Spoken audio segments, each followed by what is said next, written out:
o que eu aprendi com a minha mãe de ter um bom nome. Minha mãe é uma pessoa assim, absolutamente respeitada, preza muito pelo nome dela, por como as pessoas a veem. E mais do que isso, até para fazer justiça a essa fala, ela é exatamente o nome que ela tem. E acho que esse é o valor que eu persigo mesmo, ser genuinamente quem eu sou e ter isso como um desafio aí para o resto da vida, para também carregar um bom nome, inclusive honrando esse exemplo que eu tive dela. Olá, seja mais uma vez muito bem-vinda, muito bem-vindo a mais um episódio do Ser Humano Podcast. Aqui vamos juntos conhecer a essência de seres humanos inspiradores. Eu sou Vitor Raposo, humanista e empreendedor com foco na Sociedade 5.0, novos negócios, sustentabilidade e revolução humana individual. Meus convidados são pessoas que atingiram um patamar importante nas suas carreiras.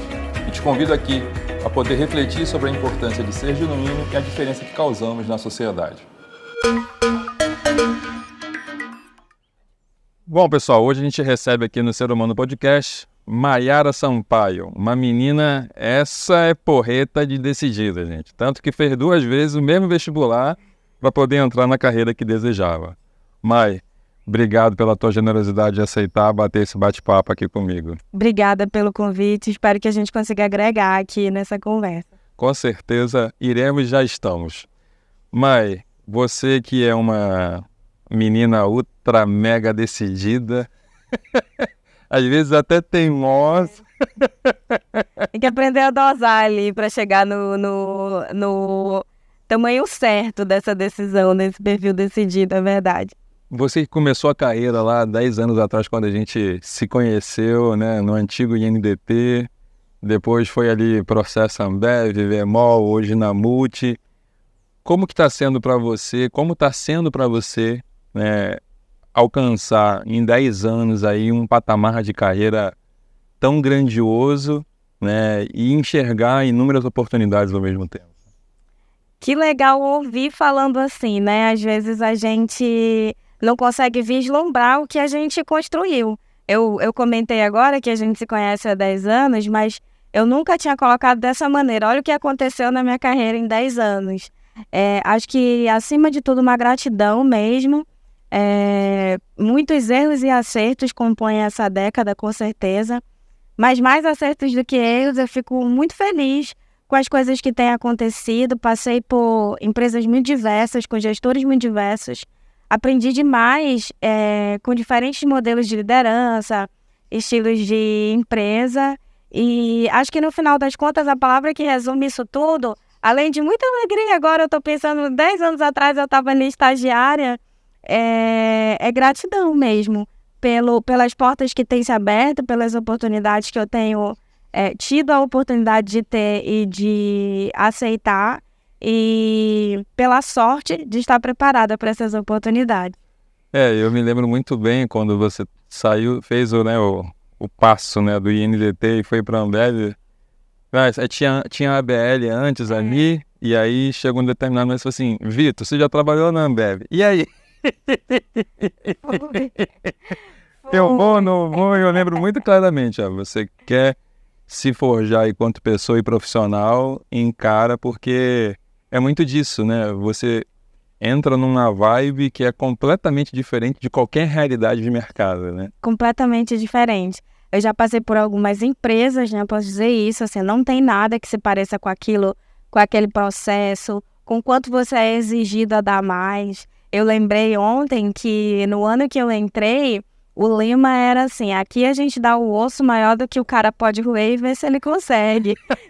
Você já sabe que você entra com o sarrafo lá no alto. Foi uma experiência que me agregou demais. À época, eu estava começando a minha especialização e eu dizia, na verdade, a minha especialização é Ambev. E assim, um bom conselho, claro, assim, tu foi determinante, inclusive, para eu tomar a decisão de seguir lá, porque é uma pessoa de confiança, de credibilidade, também tinha tido essa experiência. E foi exatamente como você falou, assim, tenho orgulho, inclusive, de trazer a Ambev no meu currículo. Que bom. Agora vamos dar um passo lá para trás na sua vida. Você ali foi criada praticamente num modelo mãe solo, né? E ao longo dos anos que a gente se conhece, você sempre demonstrou, transpareceu toda a tua admiração pela tua mãe, né? Pelo carinho, né? Pela pessoa, pela figura que ela é. E aí, Maia, eu queria entender como foi crescer tendo uma mãe solo como referência e ter um pouquinho dessa ausência do pai. Você criou alguma angústia, não teve angústia? O que foi determinante para você? Você não, esse é o caminho e vamos lá. Eu costumo dizer que eu acho, e isso a partir da minha vivência, né, que ninguém passa ileso de uma criação que não tem ambos. Que você não vai ter ali o pai e a mãe, especialmente nessa fase inicial, de formação da personalidade de uma criança. Eu não posso dizer que essa ausência paterna, ela me gerou grandes traumas. Tem pessoas que passam a vida tratando em terapia essa ausência, mas eu também não posso dizer que a minha mãe me supriu 100% nessa ausência, porque são papéis distintos. Porém, tudo que estava ao alcance da minha mãe para fazer para mim, ela fez. Então, assim, não identifico que haja algum gap, que eu deixei de ter alguma coisa, ou que a minha educação não foi completa como deveria, porque eu não tinha a figura paterna ali. A minha mãe fez tudo o que ela podia fazer. Era uma jovem ainda, em início de carreira também, então tentando aí o malabarismo com todas essas bolas de carreira, uma filha pequena, a própria vida dela, né? As mães não deixam de ser mulheres. Acho que ela fez um bom trabalho, assim, sou fruto desse trabalho que ela fez hoje, assim, com muito orgulho, com muita admiração. Mas o que fica de registro, e não dá para fugir disso, muitas pessoas podem se identificar comigo, inclusive, é que para ela conseguir me dar o que ela me deu, me proporcionar a educação que proporcionou, fazer a criação macro que fez ali, foi algum nível de ausência, né? Quem eu tinha direto comigo, que estava comigo o dia todo dia, sabia o que acontecia no meu dia a dia, era a minha avó. A minha babá cuidava de mim na casa da minha avó. Então, eu convivia com a minha avó cuidava de mim também, claro. Porque a minha mãe estava ali, focada na construção de uma carreira. E essa é, inclusive, uma pauta que eu tenho conversado recentemente com muitas amigas, que são profissionais, que também são mães, e algumas delas que também hoje estão desenvolvendo uma maternidade solo, por assim dizer, né? O pai não está tão presente. Que é uma característica da nossa sociedade hoje. As mulheres obrigatoriamente precisando trabalhar para poder criar seus filhos, deixando algum déficit ali de presença, que em algum momento isso vai refletir talvez no relacionamento da mãe com o filho.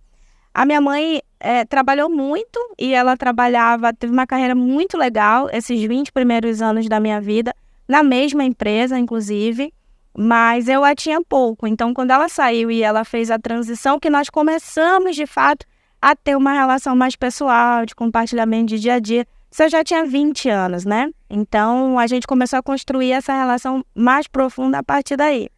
No todo, quando eu faço esse cálculo, eu sei que o meu saldo ele é positivo.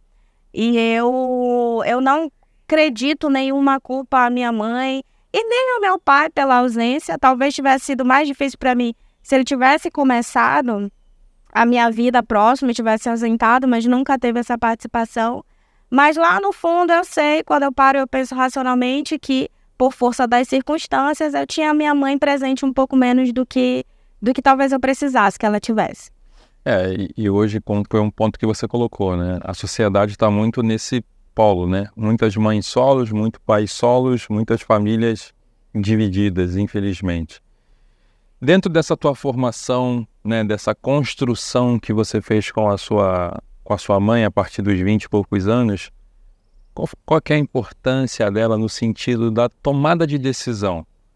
Quando você hoje precisa tomar alguma decisão que é radical na sua vida, tipo, né, sair da casinha A e ir para a casinha B, casinha C, qual que é a importância dessa tomada de decisão? Até porque para que você possa ser ainda mais efetiva, né, na tua carreira, né?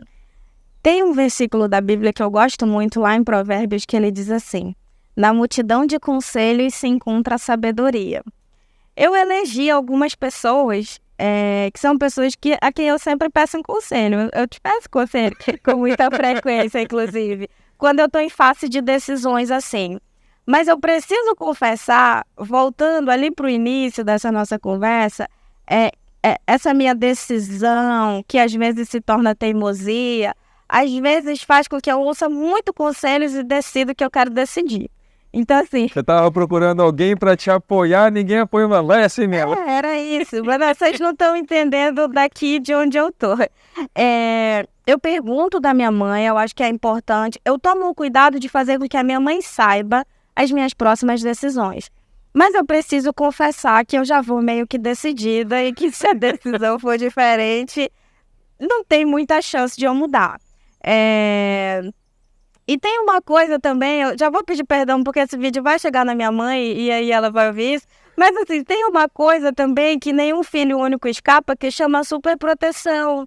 E algumas decisões que eu sei que são decisões para o meu amadurecimento, que são decisões, e que inclusive já tomei decisões assim, importantes para eu viver essa minha vida na minha individualidade, a minha mãe discorda por uma preocupação algumas vezes exagerada. Então, eu tenho também que encontrar o ponto de dosar isso, né? Algumas decisões que eu tomei, como ir morar sozinha, por exemplo, foram decisões que inicialmente ela foi veementemente contra e que hoje está tudo bem. Então, eu também ainda tenho esse desafio adicional de entender se daqui de fato é em conselho, porque ela sabe que lá no final não vai dar bom, ou ela está tentando me poupar de possíveis problemas ali na frente. Mas eu já vou até deixar aqui que vou trabalhar isso na minha terapia, tenho que aprender a ouvir um pouco mais os conselhos que eu recebo. Não, eu confesso que eu sempre procuro os meus pais, né? Então, essa semana mesmo, semana passada, uma semana bem conturbada com algumas coisas, essa semana também, aí eu peguei o WhatsApp e mandei um zap, tá ruim, o negócio não tá fácil, não sei o quê, mas vamos lá, mas só, tá tudo tranquilo, é só para desabafar. Aí ela volta assim, fica tranquilo que vai dar certo, né? Então, acho que essa relação, né, do conforto, por mais que, por exemplo, né, a gente se conhece há 10 anos, mas por mais que a gente seja próximo, seja amigo, é ela que te conhece, né? Ela que sabe os detalhes, né? Ela que sabe os defeitos, assim, vamos colocar dessa forma. Então, às vezes eu ligo para minha mãe já sabendo a resposta, mas é só para, tipo assim, ó... Deixa eu ouvir, né? Deixa eu ouvir de alguém, porque às vezes acontece ao contrário, né? Às vezes eu tô com uma ideia, aí ela fala, não, é isso mesmo. Aí eu falo assim, não, mas acho que não. Acho que a gente tá errado, né? Então eu acho que isso é importante, essa construção, né? E essa relação de pai e filho, mãe e filho é uma relação única. Não tem como a gente entrar, intermediar, jamais, né? Eu acho que mesmo olhar hoje para minha mãe, né? Minha mãe vai lá, me vê lá com os 43 anos, mas ela continua achando que é aquele menininho, né? O meu pai também, né? O menininho que tem 2 menininhas. Isso mesmo. Então eu acho que é muito isso. Mai, você teve uma carreira meteórica, vamos colocar assim, né? Você já fez de tudo um pouco, você já foi do serviço público, você já foi da área acadêmica, está na área privada, está empreendendo também um pouquinho ali algumas ideias. Como que é passar por todas essas, vamos botar assim, por todas essas facetas da vida de um ser humano e se manter fiel ali nos princípios, nos valores, no que você acredita?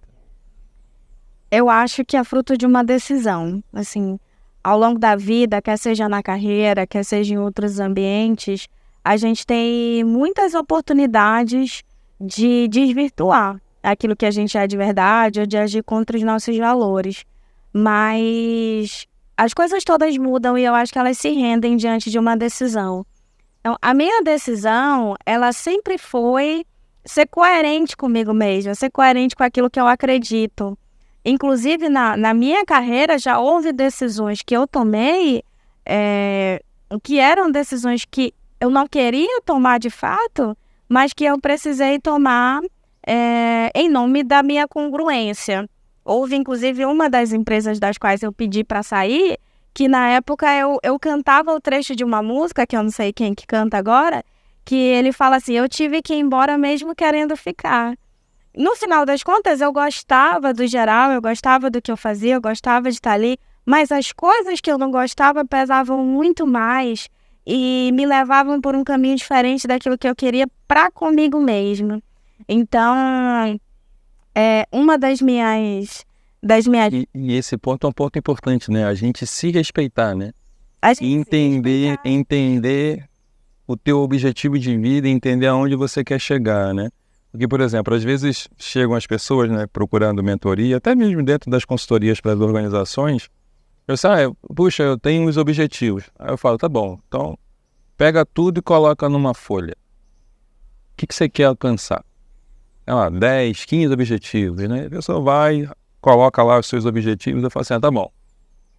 Agora, desses 10, 15, se você pudesse alcançar esse objetivo em 24 horas, queria ter um impacto gigante na sua vida, qual seria esse objetivo?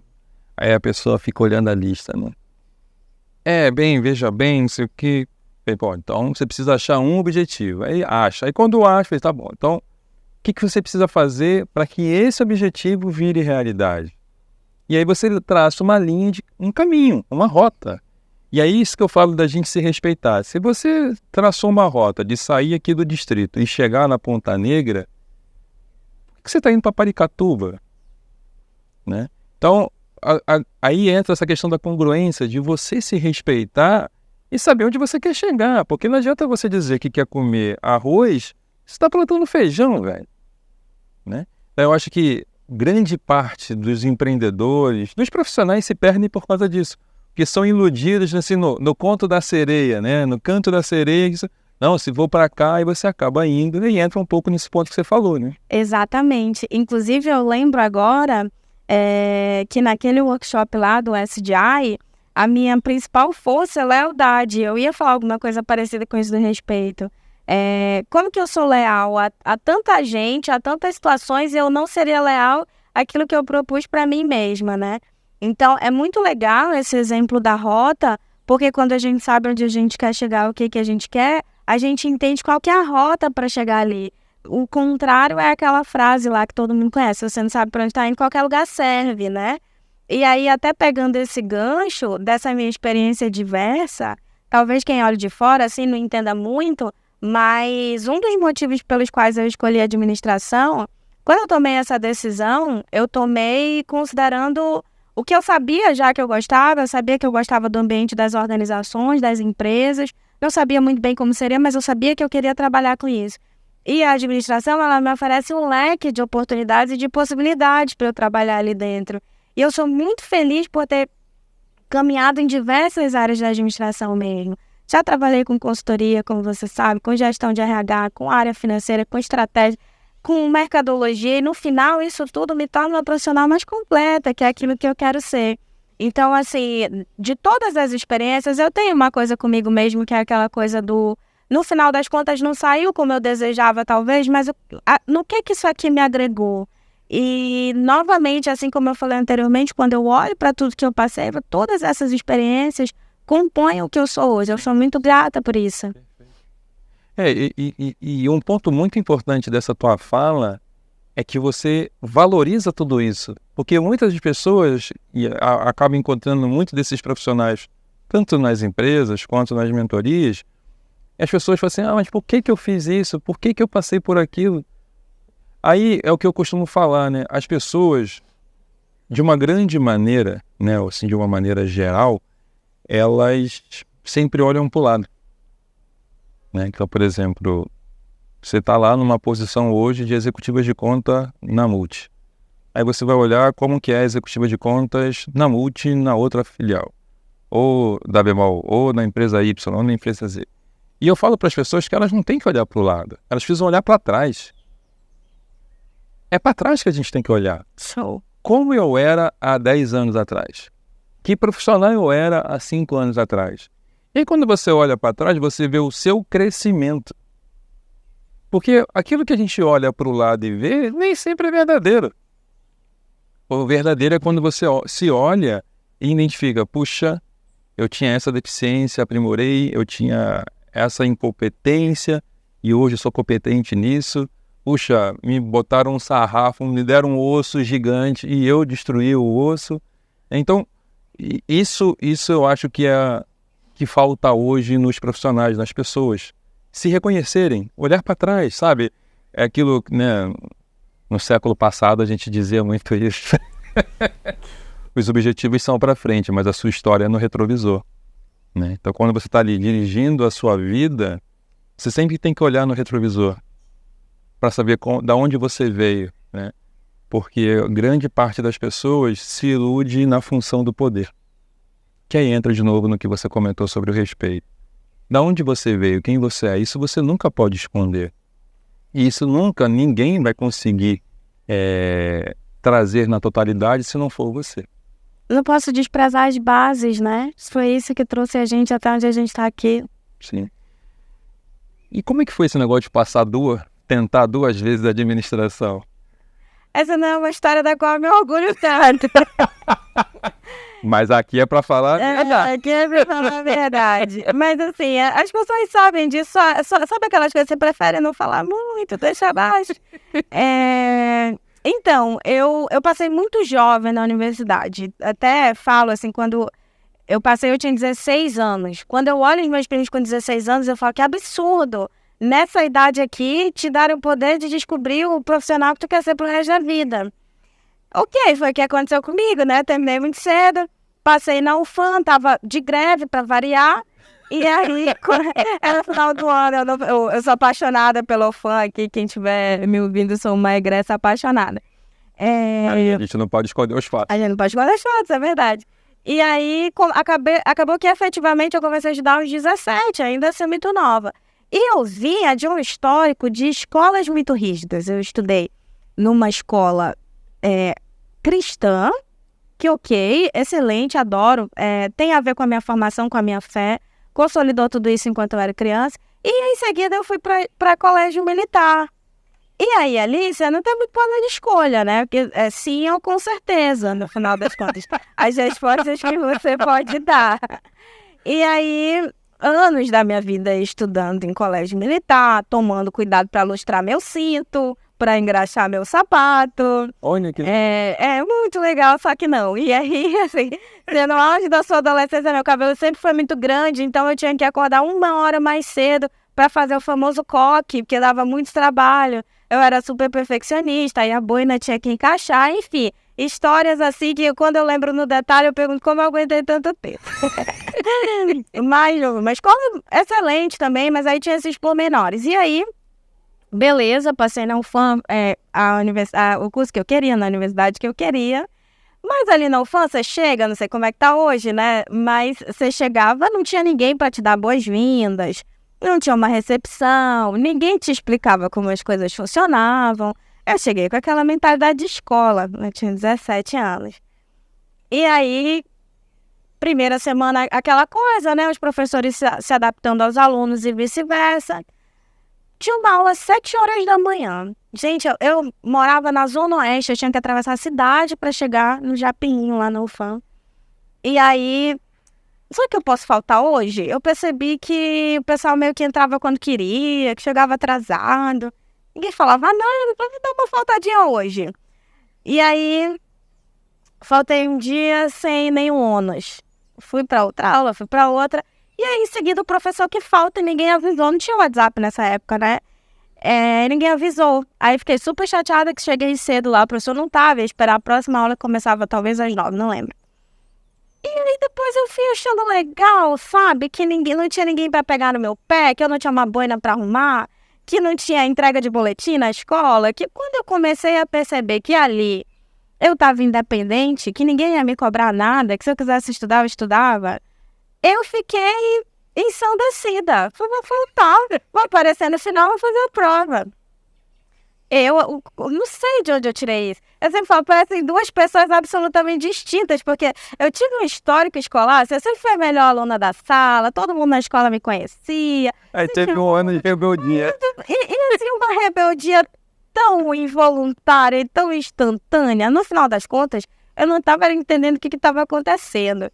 Eu não estava entendendo o que era aquele universo novo no qual eu estava inserida. E aí, foi faltando. Quanto mais você falta, mais você quer faltar. Fui ficando com preguiça. E aí, minha mãe também não entendia muita coisa, né? Como assim? Hoje não tem aula? Vai entrar mais tarde? O que é? E aí, me cobrava, mas me cobrava de alguma maneira ali, porque também não entendia muito a dinâmica da universidade. E no final das contas, quando eu cheguei, obviamente eu tomei bomba, né? Não era um negócio que você aprendia lendo uma apostilinha. Aí se eu quisesse recuperar o semestre inteiro, eu tinha livros e livros para ler e já estava até reprovada por falta. Primeira reprovação da minha vida, um baque, assim. Mas plantei isso, né? Vou recuperar. Ninguém tinha me falado das disciplinas chamadas pré-requisito. Se não conseguir fazer essa, não faz a outra, não faz a outra, não faz a outra. E a disciplina que eu decidi fazer isso, ela era pré-requisito. Então, no período seguinte, eu consegui me matricular em 2 matérias, porque ela era pré-requisito para praticamente todo o resto do meu curso. Isso só aqui eu já perdi uma hora. E aí tem aquela coisa, né, que você não tem, eles não te oferecem a mesma disciplina 2 vezes de nós, você tem só um vestibular. Então eu tinha que esperar até o ano seguinte, já virou uma bola de neve aqui. E aí eu ainda não estava entendendo muito bem, achei que ia dar para recuperar, só que à medida que o tempo passava, eu fui observando que a minha situação só piorava. Eu conseguia fazer cada vez menos matérias obrigatórias, porque eu estava sempre fazendo as matérias de trás. E aí teve um dia que eu acordei para a vida, falei, tenho que me formar, minha mãe tá me cobrando minha formatura que não chega nunca. E aí fui fazer uma conta, pegar lá o cronograma, as disciplinas por semestre, par e ímpar, não sei o quê. Fiz a conta, falei, não vou conseguir. Vou ser jubilada antes de conseguir me formar. Prática que sou, o que eu tenho que fazer? Tenho que passar de novo. Fui lá, eu tinha passado a época no macro, que era o vestibular só da UFAM mesmo, né? Quando eu tomei a decisão de fazer de novo, quando eu fui obrigada a tomar a decisão de fazer de novo, eu já era Enem. E aí me inscrevi lá pro Enem, estudei pouco, mas assim, graças a Deus eu tinha uma boa formação de base que me dava condições de lembrar de muita coisa ali e passei de novo.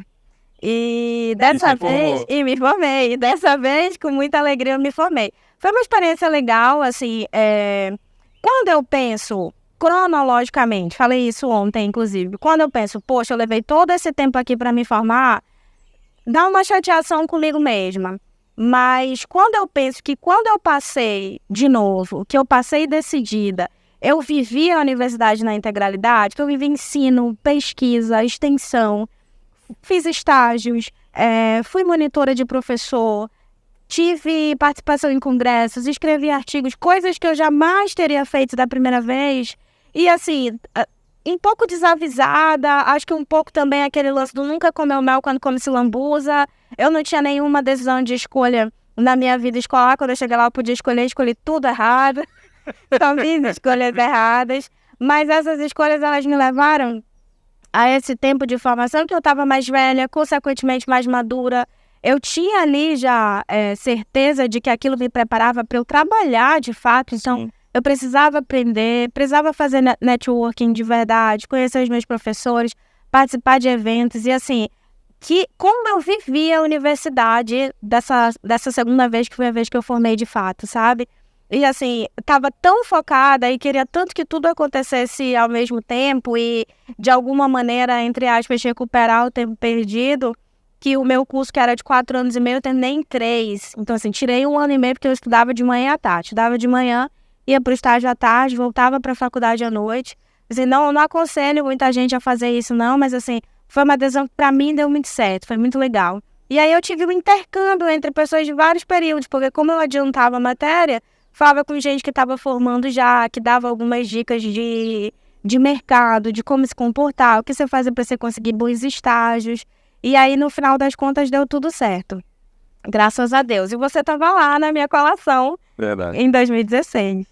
Mas, para a gente ir para os finalmente, dentro dessa tua trajetória ímpar, única, uma carreira meteórica no sentido de ascensão e construção de uma carreira sólida em tão pouco tempo, o que para você é o sentido da vida? Sentido da vida?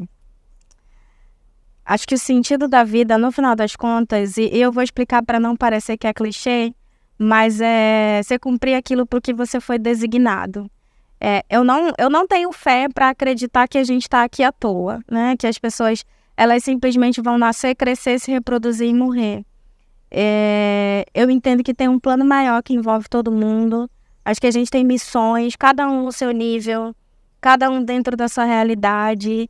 E tem pessoas que os nomes eles não vão entrar para os anais da história, elas não vão ser conhecidas como pessoas que a gente conhece hoje e nunca esquece, os brasileiros. Santos Dumont, por exemplo, eu estava vendo que foi aniversário dele ontem, seria aniversário dele ontem.